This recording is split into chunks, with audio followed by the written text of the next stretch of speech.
மக்கள் இந்த ஜனநாயகத்தின் அடி வேர்கள், அடிநாதங்கள்.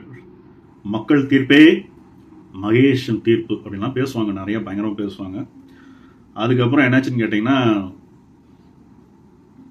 இந்த மாதிரி கூட்டத்தெல்லாம் பார்க்குறப்ப ஏன்னா இப்படி இருக்கானுங்க, அவனை பார்த்தா அணில் குஞ்சு மாதிரி இருக்குது, அதுக்கப்புறம் மரத்தை வெட்டி தாவறானுங்க, அறியாமையில் இருக்காங்க, இந்த மக்களுக்கு ஒன்றுமே புரியறதில்ல, திரை கவர்ச்சி, இவங்க ஏன் திரை கவர்ச்சியை நோக்கி இப்படி போகிறாங்க. முதல்ல நான் ஒரே ஒரு கேள்வி எல்லாத்துட்டையும் கேட்குறேன். இது ஏடிஎம்கே, டிஎம்கே, பிஜேபி, காங்கிரஸ், அப்புறம் மற்றபடி எட்ஸட்ரா எட்ஸட்ரா எல்லா கட்சிகள்கிட்டையும் கேட்குறேன். காமராஜர் ஒரு அற்புதமாக இந்த கவர்மெண்ட் ஸ்கூல்லாம் கொண்டு வந்தார். அதுக்கப்புறம் கலைஞர், எம்ஜிஆர், அதுக்கப்புறம் ஜெயலலிதா எல்லாமே பண்ணோம். நான் கவர்மெண்ட் ஸ்கூலில் தான் படித்தேன். நான் அரவக்குறிச்சி பஞ்சாயத்து யூனியன் துவக்கப்பள்ளியிலேருந்து ஆரம்பித்து அப்புறம் அரசினர் மேல்நிலைப்பள்ளியில் நான் படித்தேன். என்ன அந்த ஒரு 10-20 சுத்துப்பட்டி கிராமங்கள் எல்லாத்துலேருந்தும் ஸ்டூடெண்ட்ஸ்லாம் வருவாங்க. என்ன மாதிரியான ஒரு ஸ்டாண்டர்டு, எந்த மாதிரியான டீச்சர்ஸ்லாம் இருந்தாங்க. இப்போ கவர்மெண்ட் ஸ்கூல்லாம் என்ன நிலைமையில் இருக்குது. நான் இடையில போய் பார்த்துருந்தேன்.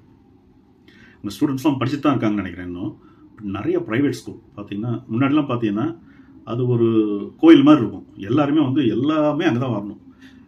நாங்கள் படித்தப்போ என்னாச்சுன்னு கேட்டிங்கன்னா, அப்போலாம் எங்கள் கூட படித்தவங்களாம் எந்த ஜாதிலாம் எனக்கு தெரியாது அப்படின்னு சொல்லி பார்த்துட்டு, நாங்கள் எல்லாருமே பார்த்திங்கன்னா எந்த மதம்லாம் தெரியாது, எல்லாருமே இருப்போம். அப்படி தான் படிச்சுட்டு இருந்தோம். அந்த மாதிரியான ஒரு கோவில் மாதிரி இருந்த அந்த கவர்மெண்ட் இன்ஸ்டிடியூஷன், அந்த ஸ்கூல்ஸ் எல்லாத்தையும் ப்ரைவேட்டைசேஷன் ஆக்குனது யார்?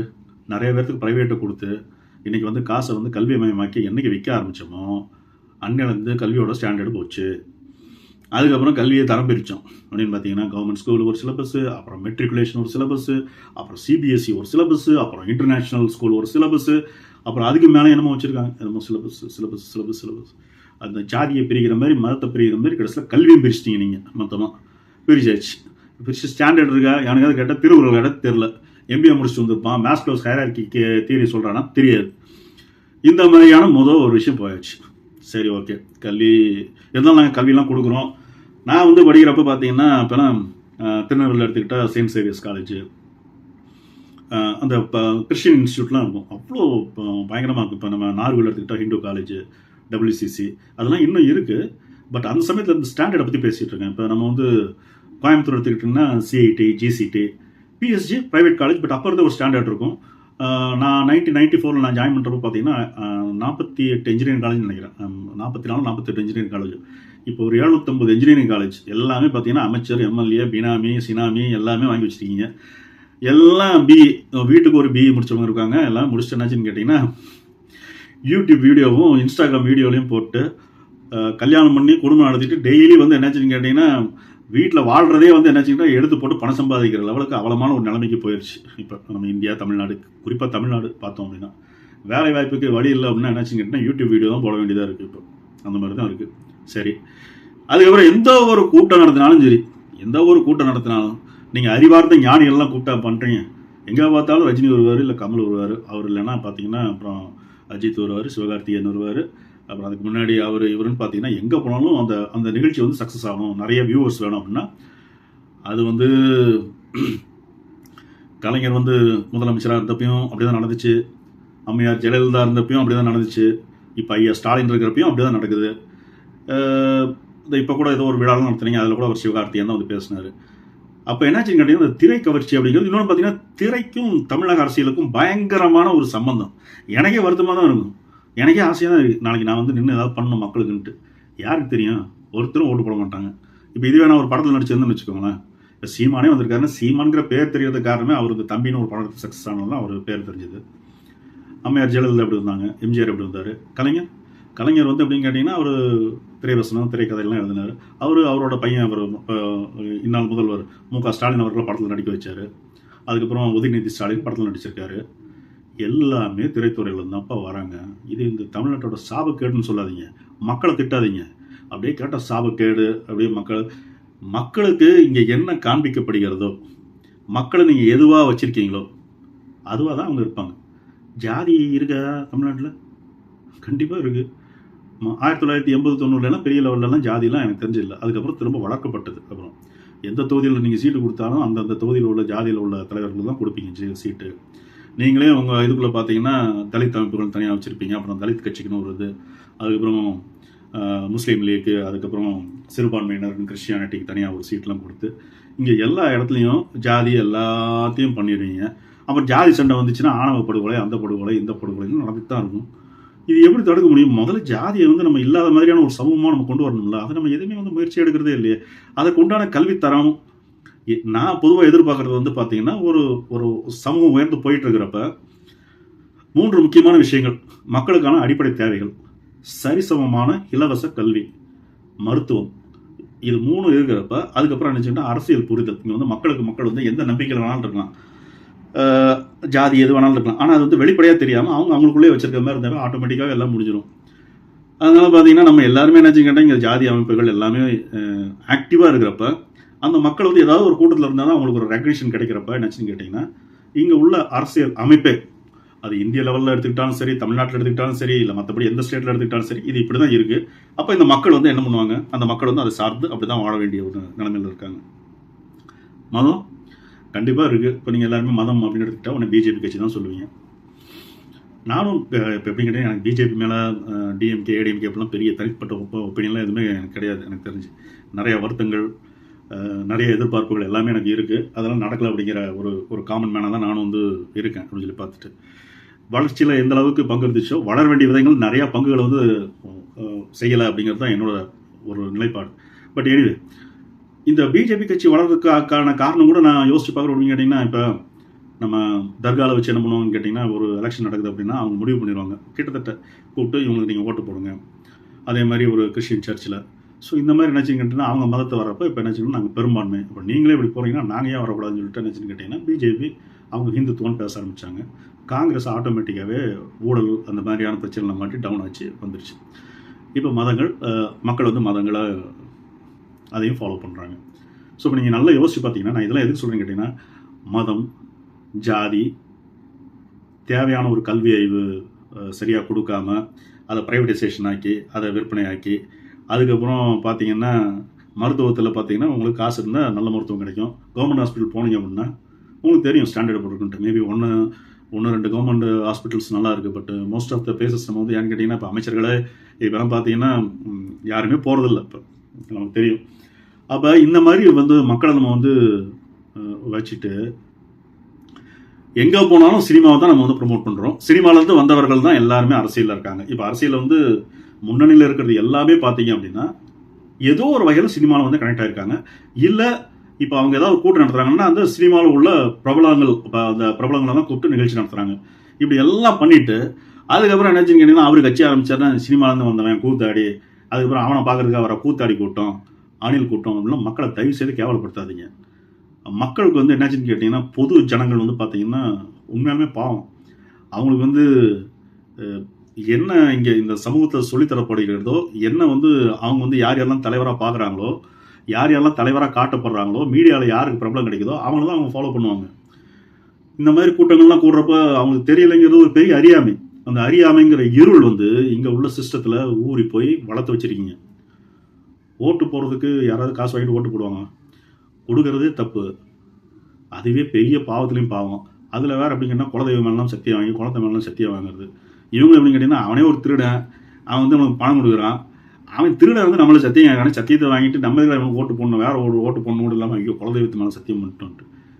என்னடாப்பா உண்மையிலே முடியல. தயவுசெய்து மக்களை எக்காரணம் கொண்டும் இலக்காய் அந்த ஒரு ஒரு ஒரு பகடக்காய் மாதிரி யூஸ் பண்ணாதீங்க. மக்கள் மேலே தப்பு இருக்கிற மாதிரி தோணும். உண்மையாலுமே பார்த்தீங்கன்னா அவங்க தான் பாவம். வெகுஜனமாக நான் சொல்கிறேன், தனிப்பட்ட முறையில் ஒவ்வொருத்தரும் ஒவ்வொரு டைப்பாக இருப்பாங்க. வெகுஜனமாக இந்த மாதிரி அரசியல் கட்சி கூட்டங்களுக்கு பணம் கொடுத்து வருதோ, இல்லை பணம் கொடுத்து வரலையோ, இல்லை திரைக்கவர்ச்சியை பார்த்து ஓடுறாங்களோ, இல்லை குழந்தைகளை தூக்கிட்டு வர்றாங்க, இல்லை ஒரு மாதிரி நினச்சி கேட்டால் மரத்து மேலே ஏறுறது, அதே மாதிரி இந்த கூட்டம் ஒரு மாற்றத்தை எதிர்பார்த்துட்டே இருக்குது. அந்த மாற்றத்தை மறுமலர்ச்சி திராவிட முன்னேற்ற கழகம் ஆரம்பித்த போது எதிர்பார்த்தாங்க வைகோட்டை. அது நடக்கலை, பிடிக்க வச்சாங்க. அவரை மீடியாங்கிற பேரில் கூப்பிட்டு பேட்டி எடுக்கிறேன்னு போட்டு நேரேட்டிவ் செட் பண்ணி அவர் ஒழிச்சிங்க. இப்போ எப்படின்னு கேட்டிங்கன்னா, இப்போ விஜய் அதுக்காக தான் எனக்கு தெரிஞ்சு மீடியாவை மீட் பண்ண மாட்டேங்கிறான்னு நினைக்கிறேன். ஏன்னு கேட்டிங்கன்னா, ஏதாவது ஒரு வார்த்தை இப்படி தப்பாக ஸ்லிப் ஆச்சு அப்படின்னா, அன்றைக்கி கூட மேடையில் பேசுகிறப்ப ஏதோ ஒன்று லைட்டாக அவருக்கு ஸ்லிப் ஆயிடுச்சு. உடனே என்னாச்சுன்னு கேட்டிங்கன்னா அதை 100 தடவை போட்டு காமிச்சு, அதனால தான் பார்க்குறதுன்னு நினைக்கிறேன். மக்கள் மாற்றங்கள் இந்த சென்ஸ் அட்லீஸ்ட் ஒரு 3வது பவர்ஃபுல்லாக ஒரு கட்சி இருக்கட்டும், 3 கட்சி இருக்கட்டுமே, கூட்டணி ஆட்சி வரட்டும், மக்களுக்கு ஏதாவது நல்லது நடக்கட்டும் அப்படின்னு சொல்லி பார்ட்டி. இப்போ அரசியல்வாதிகள்லாம் வேணுங்கிற அளவுக்கு சம்பாதிச்சிட்டாங்க. நமக்குலாம் எங்கேயாவது ஒரு 50,000 1 லட்ச ரூபா ஒன்றா பார்க்குறது ரொம்ப கஷ்டமாக இருக்குது. இப்போ எல்லாமே பார்த்தீங்கன்னா கொள்ளையடிகள்லாம் பார்த்தீங்கன்னா 10,000 கோடி 50,000 கோடி 1 லட்சம் கோடிங்கிறாங்க. அதெல்லாம் தெரில நமக்கு என்ன பின்னாமே. அவங்க நினச்சாங்கன்னா ஒரு ஐலாண்டே வாங்கலாமா அந்தளவுக்கு தான் சொல்கிறாங்க. எல்லா கட்சிகளும் வளர்ந்துருச்சு. கவுன்சிலர் வரைக்கும் எல்லாருமே பார்த்தீங்கன்னா எல்லா கட்சியிலையும் கவுன்சிலர் வரைக்கும் பார்த்தீங்கன்னா தெரியல, மினிமம் ஃபார்ச்சுனர், இனோவா, கிறிஸ்டா அதெல்லாம் 30 லட்ச ரூபா 40 லட்ச ரூபா கார்லாம் வச்சுருக்காங்க. சந்தோஷமாக இருக்காங்க. அடிப்படை மக்கள் அப்படியே தான் இருக்காங்க. அவங்க மாறவே இல்லை. அன்னைக்கு அண்ணாவுக்கு கூடிய கூட்டத்திலேருந்து, காமராஜருக்கு கூடிய கூட்டத்திலேருந்து, அப்புறம் காமராஜருக்கு எதிராக கூடின கூட்டத்திலேருந்து, அப்புறம் கலைஞருக்கு கூடின கூட்டம், எம்ஜிஆருக்கு கூடின கூட்டம், இப்படியே அந்த கூட்டத்தை வச்சுட்டே இருக்கிறதுக்கு நீங்கள் ஆசைப்படுறீங்க. அந்த கூட்டத்தை மாற்றுறதுக்கு யாருமே இது வரைக்கும் முயற்சி பண்ணல. அவங்களுக்கு உண்டான தேவையான கல்வி அறிவோ இல்லைன்னா ஒரு விழிப்புணர்வோ எதுவுமே யாருமே பண்ணல. அதுக்கப்புறம் எதுக்கு எடுத்தாலும் பார்த்தீங்கன்னா திரை கவர்ச்சி. இதிலெல்லாம் ஒரு 4-5 பேர்லாம் இருக்காங்கப்பா அந்த மூத்த பத்திரிகையாளர் அப்படின்ட்டு. என்னைக்காவது ஒரு நாள் எனக்கு ஒரு வாய்ப்பு மட்டும் கிடைக்கணும் கடவுள். அதனால் நேரில் உட்கார வச்சு நிறைய விஷயங்கள் கேட்கணும். 1963 அங்கேருந்து ஆரம்பித்து அப்புறம் 1959 அண்ணா பேசினப்போ, அப்புறம் அங்கே எம்ஜிஆருக்கு இங்கே கூட்டம் வந்துச்சு, அங்கே வந்துச்சு. அப்போ வரலாறுலாம் வேணும், வரலாறுலாம் தெரிஞ்சுக்கிட்டோம். நிகழ்காலத்தில் சந்தோஷமாக இருக்குமா? இப்போ சாப்பாடு சாப்பிட்டா தான் என்னாச்சுன்னு கேட்டீங்கன்னா நேற்றை பற்றி பேச முடியும். இப்போ உள்ள பிரச்சனைகள்லாம் பார்த்தீங்கன்னா நிறைய விஷயங்கள். இதில் எப்போ பார்த்தாலும் என்னாச்சுன்னு கேட்டிங்கன்னா இப்போ டிஎம்கே ஏடிஎம்கே தான் இங்கே இருக்கணும்.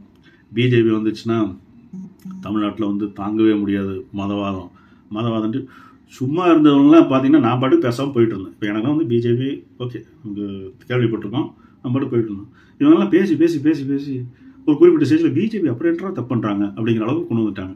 உண்மையாலுமே பிஜேபியில் ஒரு ஜேபி நட்டா, அமித்ஷா அவர்கள், அப்புறம் பிரைம் மினிஸ்டர் நரேந்திர மோடி அவர்கள்லாம் நீங்கள் தமிழ்நாட்டில் பிஜேபி வளர்ந்தது காரணம் அண்ணாமலை அப்படின்னு நினச்சிட்டு இருந்தீங்கன்னா கொஞ்சம் இருக்கலாம். ஆனால் உண்மையாலுமே பிஜேபி தமிழ்நாட்டில் வளர்ந்ததுக்கு காரணம் இந்த மூத்த பத்திரிகையாளர்கள் ஒரு 4 பேர் இருக்காங்க. அவங்க எப்போ பேசுனாலும் என்ன பேசுவாங்கன்னு கேட்டிங்கன்னா, இங்கே உள்ளே வந்துடும், பிஜேபி உள்ளே வந்துடும், அதுக்கு இங்கே யார் என்ன ஊழல் பண்ணாலும் பரவாயில்ல, அது ஏடிஎம்கேவாக இருந்தாலும் பரவாயில்ல, காங்கிரஸாக இருந்தாலும் பரவாயில்ல, டிஎம்கேவாக இருந்தாலும் பரவாயில்ல, எவ்வளோ தப்பு நடந்தாலும் பரவாயில்ல, என்ன சட்டம் ஒழுங்கு பிரச்சனை இருந்தாலும் பரவாயில்ல, அவங்க மட்டும் உள்ளே வந்துடக்கூடாதுன்னு சொல்லிட்டு நானும் யோசிச்சு பார்க்குறேன்.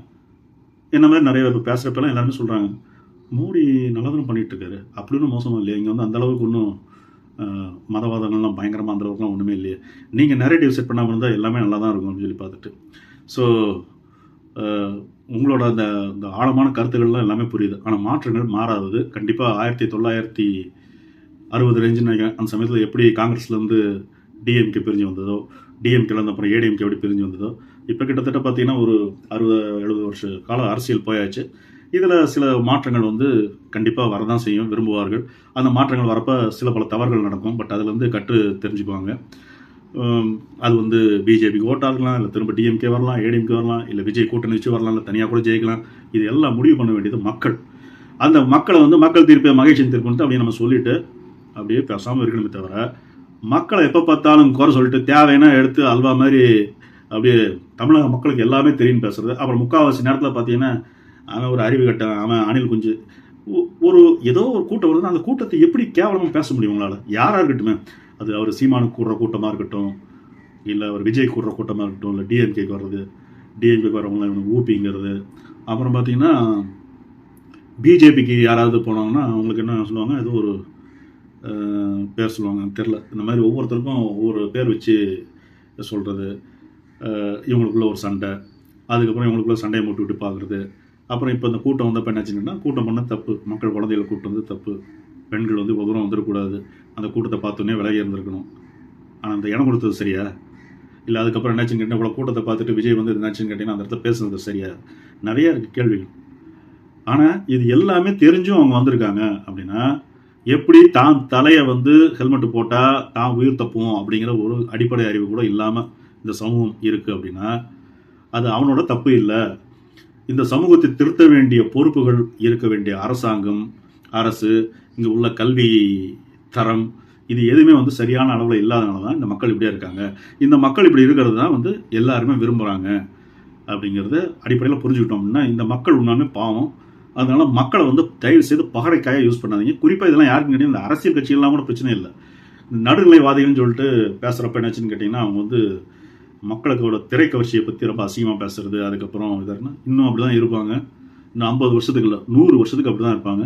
யாருக்கு தெரியும், அடுத்த தடவை விஜய் இருந்தாருன்னா இன்னும் அலையில் வந்து ஜெயிச்சு கூட வந்துடலாம். அது இந்த மக்கள் முடிவு பண்ணிட்டோம். ஏன்னு கேட்டிங்கன்னா இந்த மக்கள் இப்படி தானே இருக்காங்க. அவங்க யாரை முடிவு பண்ணி வராங்களோ, இப்போ இன்றைக்கி போன இவர் திமுகவை செலக்ட் பண்ணாங்க. அடுத்த தடவை யாரை செலக்ட் பண்ணுறாங்களோ அது அவங்க விருப்பம், மெஜாரிட்டி விருப்பம். அதை ஏற்றுட்டு நம்ம போயிட்டு இருக்கணுமே தவிர மக்களை என்றைக்குமே கேவலப்படுத்தி பேசாதீங்க. சரிங்களா? நன்றி.